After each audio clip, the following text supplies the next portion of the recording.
जालंधर लोकसभा उपचुनाव के लिए भी मतगणना जारी है। आम आदमी पार्टी और कांग्रेस के बीच इस सीट को लेकर कड़ा मुकाबला नजर आ रहा है। आप उम्मीदवार के पास सबसे ज्यादा वोट परसेंटेज है अभी तक। वहीं कांग्रेस के गढ़ में अब कब्जा करती दिख रही है आम आदमी पार्टी। आम आदमी पार्टी के उम्मीदवार ने 31,000 वोटों से खास बढ़त बना ली है। आम आदमी पार्टी के कार्यकर्ताओं में अब जश्न का माहौल। तो जालंधर से बड़ा अपडेट आपको दे रहे। आम आदमी पार्टी के कार्यकर्ताओं ने जश्न मनाना शुरू कर दिया। यहाँ पर आम आदमी पार्टी के उम्मीदवार ने काफी अच्छी बढ़त बना ली है। यहाँ कांग्रेस और आपके बीच मुकाबला नजर आ रहा है। कांग्रेस पार्टी के सांसद के निधन के बाद ये सीट खाली हुई थी, लेकिन अब नतीजा देखकर लग रहा है कि आम आदमी पार्टी कांग्रेस से सीट छीन लेने में कामयाबी हासिल करने वाली है। आपको ये भी बता दें कि फिलहाल 50,000 वोटों की लीड पर है आम आदमी पार्टी के उम्मीदवार। तो कांग्रेस के गढ़ में कब्जा करती दिख रही है आम आदमी पार्टी। हमारे साथ हरसिमरत कौर हमारे साथी इस खबर पर सीधे जुड़ी हैं तमाम अपडेट्स के साथ, तमाम मालूमात के साथ।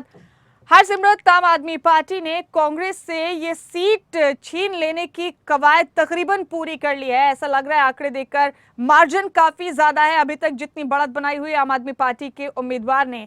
क्या लगता है हरसिमरत, क्या यही जो नतीजा अभी नजर आ रहा है रुझानों में, वही आखिरी नतीजा भी हो सकता है जालंधर उपचुनाव?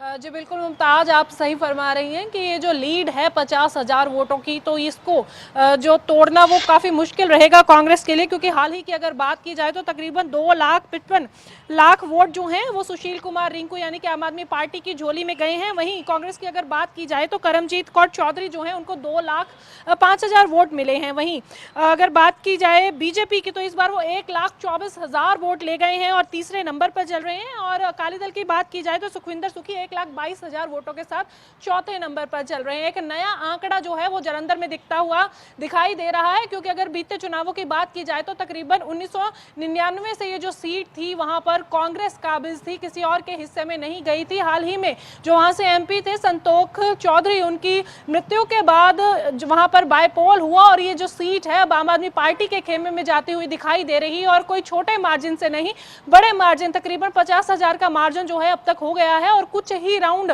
बाकी हैं और आधे से ज्यादा समय जो है वो बीत गया है। आपको बताएं कि इस बार जालंधर में ज्यादा वोटिंग भी नहीं हुई थी, तकरीबन 54% जो वोटिंग है वहां पर हुई थी। तो लगातार ये लग रहा था कि जहां पर वोटिंग कम होती है वहां पर रूलिंग पार्टी को नुकसान होता है, पर यहाँ पर फायदा रूलिंग पार्टी को होता हुआ दिखाई दे रहा है जी। इसमें एक आंकड़े और निकलकर सामने आते हैं कि बीजेपी को सबसे बड़ा फायदा हुआ है, उनका जो कैडर है और ज्यादा मजबूत हो गया है। पिछली बार उन्होंने ये चुनाव श्रोमणी अकाली दल के साथ मिलकर लड़े थे और वहीं पर बसपा जो है बहुजन समाज पार्टी को 2 लाख वोट पिछली बार मिले थे, पर इस बार जब उन्होंने अलायंस किया श्रोमणी अकाली दल से तो वोट जो है कहीं पर बट गया है और श्रोमणी अकाली दल और बसपा चौथे नंबर पर आ गए हैं। वहीं आम आदमी पार्टी जो है सुशील कुमार रिंकू उनके कैंडिडेट है, उनका कहना था कि मैं किला था कांग्रेस का, जब मैं वहां से निकल के आया हूं तो उनका किला ढह गया है। बिल्कुल ऐसा ही लग रहा है कि कांग्रेस का किला जो है वो सुशील कुमार रिंकू ने ढह दिया है और वो आम आदमी पार्टी को जीत दिलवाते दिखाई दे रहे हैं। साथ ही साथ मैं आपको बताना चाहूंगी कि यहाँ पर आम आदमी पार्टी के सुप्रीमो अरविंद केजरीवाल और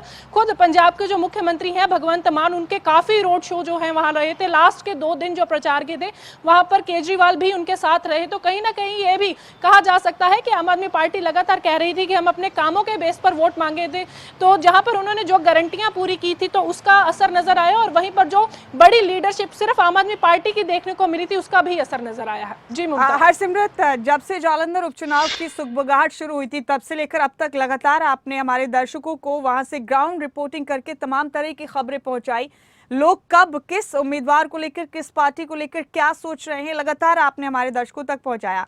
हरसिमरत, अपनी इस पूरी रिपोर्टिंग के दौरान क्या कांग्रेस के हक में आपको सिंपैथी फैक्टर जाता हुआ नजर आया था कहीं किसी इलाके में कि कांग्रेस के सांसद के निधन के बाद एक हमदर्दी वाला फैक्टर कम से कम कांग्रेस उसका एडवांटेज ले पाती, क्या ऐसा कुछ नजर आया था?